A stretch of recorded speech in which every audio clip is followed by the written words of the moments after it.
Assalamualaikum warahmatullahi wabarakatuh. Alhamdulillahi rabbil alamin. Wassalatu wassalamu ala ashrafil anbiya'i wal mursalin Sayyidina wa maulana Muhammadin wa ala alihi wa ashabihi ajma'in. Amma ba'd. Yang kami hormati Bapak Kepala Satuan Dinas Wilayah Kabupaten Bojonegoro dan Tuban, yang kami sayangi dan kami banggakan para peserta didik baru tahun ajaran 2020-2021. Marilah kita senantiasa bersyukur kepada Allah Subhanahu wa taala biqaulina alhamdulillahi rabbil alamin atas segala nikmat, atas segala kesehatan dan berbagai macam nikmat yang sudah diberikan oleh Allah kepada kita semua, sehingga kita masih diberi kesempatan untuk bermuwajahah pada kesempatan hari ini. Salawat serta salam semoga tetap tercurahkan kepada baginda Muhammad sallallahu alaihi wasallam dengan lantunan Allahumma sholli ala sayyidina Muhammad. Semoga kita menjadi umat Rasulullah yang nantinya mendapatkan syafaat yaumil qiyamah. Amin amin ya rabbal alamin. Anak-anakku sekalian yang kami banggakan dan yang kami sayangi, perkenalkan kami selaku guru. Nama saya adalah Pak Nur Ali Muflihin. Biasa panggilannya adalah Pak Muf. Nah, pada kesempatan kali ini kami akan menyampaikan tentang materi karakter yang tentunya juga menjadi materi dalam MPLS atau masa pengenalan lingkungan sekolah. Nah, sebagai manusia adalah makhluk sosial yang tidak bisa lepas dari orang lain, yang tidak bisa hidup dalam kesendiriannya. Jadi manusia itu pasti saling membutuhkan dengan yang lainnya. Ini yang pertama. Kemudian berkenaan dengan kesosialannya atau berhubungan dengan manusia yang lain, maka kriteria manusia ini dibagi menjadi 3. Yang pertama, kehadirannya sama dengan ketiadaannya. Maksudnya bagaimana? Maksudnya adalah kehadirannya sama dengan ketiadaannya adalah manusia ini tidak memberikan faedah apa-apa. Ada dan tiada sama saja. Yang kedua, kehadirannya diharapkan. Jadi poin yang kedua adalah kehadiran manusia atau ketika dia hadir benar-benar diharapkan yang lainnya. Dan yang ketiga, ya, tidak diharapkan. Nah, ini yang repot yang ketiga ini. Nah, pertanyaannya adalah kira-kira kita masuk kriteria yang mana? Yang pertama, kedua, atau yang ketiga? Yang pertama tadi adalah kehadirannya sama dengan ketiadaannya, berarti hadir dan tidak hadir sama saja. Yang kedua, kehadirannya diharapkan. Nah, ini tentu menjadi harapan kita semuanya. Dan yang ketiga, nah ini yang benar-benar membahayakan ya, yang tidak dirindukan. Nah, tentu kalian ingin dirindukan oleh sesama. Nah, buktinya apa? Bahwa manusia itu adalah makhluk sosial ya. Jadi kita pasti butuh dengan yang lainnya tentu ya, baik dunia nyata maupun dunia maya. Nah, sekarang kita semuanya pasti punya HP. Nah, ketika misalnya saya atau kalian semuanya buka medsos, sekarang kan banyak medsosnya ya, mulai dari WA, FB, IG dan lain-lain. Nah, ketika saya misalnya posting status di WA, nah kira-kira ketika saya posting di WA, nah, itu untuk saya atau untuk bisa dilihat oleh orang lain yang ada di kontak saya. Begitu pula ketika, mohon maaf, misalnya kami posting di Facebook, di IG, kira-kira Nah, postingan saya itu untuk diri pribadi atau untuk dilihat, di like, di komen oleh orang lain. Nah, ini adalah bukti bahwa manusia adalah makhluk sosial. Nah, sebagai makhluk sosial, maka tidak lepas kriterianya adalah 3 hal tadi ya. Jadi kita kira kita ada di posisi yang mana. Nah, anak-anakku yang kami banggakan, yang kami sayangi, tentu kita mengharap dan juga kalian pasti mengharap bahwa kita menjadi pribadi yang diharapkan kehadirannya, disenangi kehadirannya. Oleh sebab itu, pada kesempatan kali ini akan kami sampaikan bagaimana menjadi pribadi yang hebat, karakter yang kuat, yang benar-benar dirindukan dan diharapkan oleh sesama manusia, tidak hanya di lingkungan sekolah, di keluarga, tapi nanti juga di masyarakat. Nah, pertama adalah ya, yang harus digarisbawahi, pribadi seseorang itu adalah nilainya ya. Jadi yang menjadikan seseorang itu dirindukan itu adalah apa? Pribadinya itu sendiri. Bagaimana memunculkan pribadi yang hebat ini? Pertama, daya tarik. Kalian harus punya daya tarik apa ya. Jadi pertama adalah daya tarik. Nah, daya tarik itu bisa dimunculkan dengan 3 hal. Ya, saya ulangi, daya tarik bisa dimunculkan dengan 3 hal. Yang pertama, budi pekerti yang tinggi. Ya, jadi dengan attitude, dengan budi pekerti, kita mengenal 5S: senyum, sapa, salam, sopan, dan santun. Senyum ketika berpapasan dengan yang lainnya, ya, maka harus punya wajah senyum. Ya, jangan sebaliknya cemberut ya. Tapi kalau senyum harus ada lawannya, jangan sampai sendiri ya. Kalau di kamar sendiri senyum sendiri, nah itu bahaya ya. Jadi agak mengkhawatirkan. Ketika bertemu berpapasan, pasanglah wajah yang senyum tabassum, kata Rasulullah ya. Termasuk senyum itu adalah sedekah. Jadi sedekah yang ringan itu adalah senyum. Dengan tersenyum kita menyenangkan yang lain, kita meringankan hati kita sendiri. Ketika berjumpa dengan orang tua, senyum juga ya. Ketika berjumpa dengan gurunya di sekolah, senyum ya. Salam. Nah, salam bisa dengan ucapan selamat pagi, selamat siang, atau dengan assalamualaikum ya, atau dengan mencium tangan dari bapak ibu gurunya. Nah, kita praktekkan dulu cara bersalaman yang benar ya ketika berpapasan dengan bapak ibu guru. Seringkali saya amati ya, biasanya anak-anak kalau salim ini terus ditempelkan di sini, ada yang di sini, ada yang di sini, ada yang di mulut, ada yang di hidung. Kira-kira yang tepat yang mana?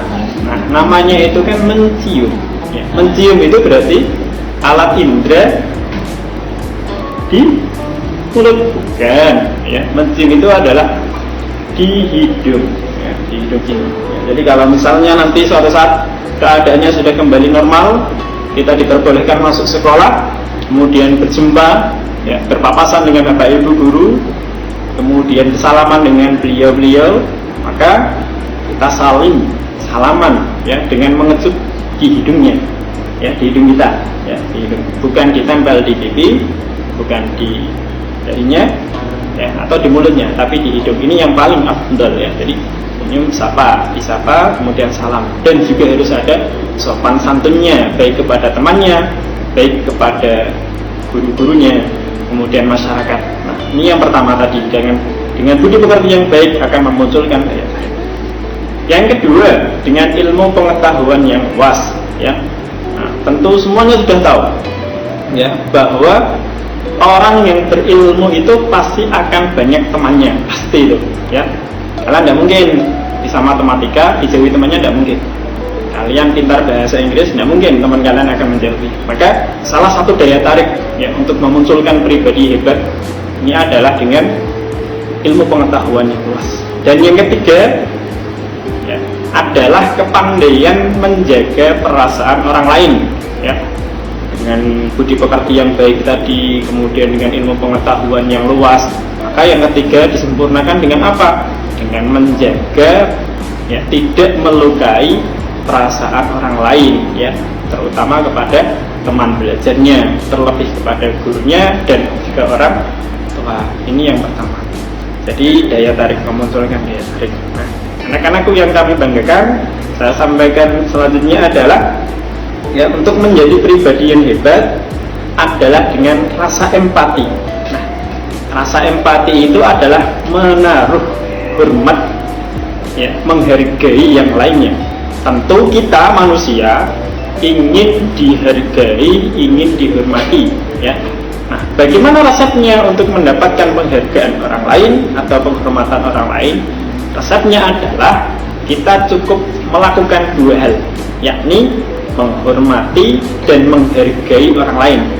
Jangan sebaliknya, meminta untuk dihormati dan meminta untuk dihormati. Nah, kita siapa mau dihormati? Kita punya apa kok ingin dihargai? Ya, kita harus melakukan yang sebaliknya saja. Misalnya dengan kita menghormati orang lain, pastilah orang lain akan menghormati kita. Dengan menghargai orang lain, ya, menghargai teman, ya, maka akan kembali kepada kita juga. Nah, itu poin yang kedua. Ya, jadi untuk memunculkan pribadi hebat, poin yang kedua adalah dengan rasa empati. Ya, baik anak-anak yang kami sayangi, ya. Yang ketiga adalah dengan etika atau akhlak. Ya. Jadi yang membedakan manusia dengan, mohon maaf, binatang itu adalah akhlaknya. Ya, manusia punya fisik, ya. Hewan juga punya fisik. Manusia makan, hewan juga makan. Manusia tidur, hewan juga tidur. Cuma apa? Ada etikanya. Kalau makan, binatang mau makan pakai tangan kanan, kiri, terserah, bebas. Tapi kalau manusia harus bagaimana? Dengan tangan kanan, dengan duduk, ya, dengan etika yang bagus. Pun ketika tidur ada etikanya, dengan miring ke kanan, ya. Ketika masuk kamar mandi juga ada etikanya. Jadi semuanya harus ada norma-normanya. Nah, yang ketiga untuk memunculkan pribadi hebat ini adalah apa? Dengan kita punya etika yang bagus. Nah, terutama etika kepada siapa? Kepada orang tua dan juga kepada guru kita. Nah, orang tua dan guru, ya, diingat dua kunci sukses hidup. Ya, saya ingat dawuh guru, ya, dawuh guru. Jadi salah satu guru kami pernah berpesan, ya, begini, kayak bahasa Jawa saja. Tidak usah mikir penak, tidak usah mikir urip penak, cukup penak ke wong tuamu, mengko lak uripmu penak dhewe. Gak usah mikir mulya, cukup mulya ke guru-gurumu, mengko lak mulya uripmu. Jadi yang bisa digarisbawahi atau saya terjemahkan dulu, ya. Jangan memikirkan hidup enak, ya. Cukup mudahkan, ya. Enakkan orang tua, insya Allah nanti hidup akan menjadi enak. Dan jangan memikirkan untuk hidup mulia, cukup muliakan guru-guru, biar nanti hidup kita akan mulia dengan sendirinya. Jadi kalau mau hidup sukses, mau hidup mulia, mau hidup enak, kuncinya dua. Yang pertama orang tua, yang kedua guru. Nah, bagaimana untuk bisa mendapatkan ridhonya, cintanya mereka? Ya, karena katanya kan puncak dari cinta itu adalah ridho. Kalian katanya cinta sama orang tua. Buktinya apa? Uang saku banyak. Buktinya apa lagi? Fasilitas full. Punya HP bagus, kendaraan mewah. Apakah itu bentuk ridhonya orang tua? Belum tentu juga. Siapa tahu orang tua terpaksa kalian memintanya, kan nggak tahu. Ya, cuma kita harus menonton saja. Ya, jadi bentuk cinta, bentuk puncak cinta orang tua, bentuk cinta guru itu adalah keridhaan. Mereka ridho kepada anaknya, guru ridho kepada murid-muridnya. Jika kalian bisa mendapat ridhonya orang tua dan ridhonya guru, saya jamin, ya, hakul yakin ini resep rumus hidup itu seperti ini. Jadi nanti kalian hidup sukses, kalian akan hidup enak, kalian akan hidup mulia. Maka kuncinya adalah orang tua dan guru. Nah, bagaimana?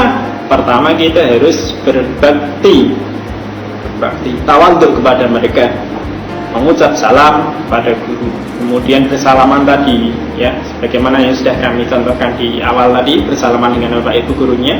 Begitu pula ketika akan berangkat, izin dulu pada orang tuanya, salim, ya, salimnya dicium di hidung lagi, ya, jangan di pipi, itu namanya nempel dengan salim.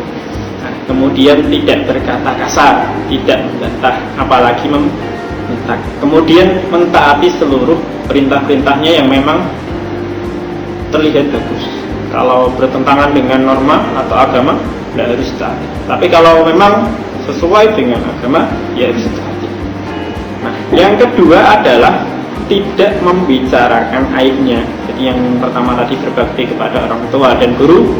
Yang kedua untuk mencapai ridho mereka adalah dengan tidak membicarakan aibnya. Ya, masa ada anak yang mau membicarakan aibnya, kan tidak ada. Sama saja dia membicarakan aibnya sendiri. Begitu pula ketika kita sedang di kelas diajar oleh bapak ibu guru, baik guru SD, SMP, ataupun misalnya sekarang SMA, misalnya kita mendapati keburukan mereka, maka apa? Kita tidak perlu membicarakan aibnya, walaupun itu aib. Jadi tidak boleh membicarakan aibnya guru. Dengan kita membicarakan aibnya guru, ilmu itu akan menjadi tidak bermanfaat. Maka ini yang harus dihindari. Jangan sekali-kali membicarakan aibnya, walau misalnya kita tahu aib mereka. Nah, ini bentuk hormat murid kepada gurunya dalam kitab Ta'limul Muta'alim yang dikarang oleh Imam Az-Zarnuji. Nah, yang ketiga untuk mendapatkan ridhonya mereka adalah kita tidak boleh berprasangka buruk kepada mereka. Misalnya apa? Ketika kita mau keluar, ternyata dilarang oleh ibu, mau ini dilarang oleh ayah, jangan sampai berprasangka buruk. Toh itu juga untuk kebaikan kita sendiri. Begitu pula ketika di sekolah, misalnya apa? Di sekolah ada kegiatan ini, dikasih tugas ini, ya jangan sampai ngeluh, ya harus dilaksanakan tugas-tugasnya. Jangan sampai berprasangka buruk. Oh, guru A ini kok ngasih tugas yang banyak, memangnya mudah mengerjakan tugas? Jangan sampai seperti itu. Jadi tugas-tugasnya dilaksanakan, apa yang diperintahkannya jangan sampai kita berprasangka buruk. Nah, ini yang saya amati juga. Kalau sudah di kelas misalnya masuk, maka jangan sampai duduk di kursi guru. Nah, kemudian yang terpenting adalah kita mendoakan orang tua, mendoakan guru-guru supaya diberi kesehatan, ya, untuk mencari nafkah, kemudian menjaga kita ketika di rumah, kemudian guru juga diberi kesehatan supaya bisa mengajarkan ilmu kepada kita. Nah, sebagai penutup kami sampaikan, ya, dari awal bahwa pertama, manusia adalah makhluk sosial yang harus tetap membutuhkan kepada yang lain. Maka kriterianya ada 3 tadi, ya, yang diharapkan tentunya kita inginnya. Maka apa? Harus memunculkan pribadi yang hebat dengan daya tarik. Daya tarik dimunculkan dengan budi pekerti, dimunculkan dengan ilmu pengetahuan yang luas, kemudian dimunculkan juga dengan etika. Etika kepada guru, etika kepada murid. Nah, sebagai penutupnya adalah apa? Percayalah langkahmu akan jaya, ya, maka kuatkan karakter mulai dari sekarang. Sekian, terima kasih dari kami. Apabila ada kesalahan, kami mohon maaf yang sebesar-besarnya. Semoga kita semua diberi keselamatan, kesehatan, dan bisa bertatap muka secara langsung. Ya, terima kasih. Assalamualaikum warahmatullahi wabarakatuh.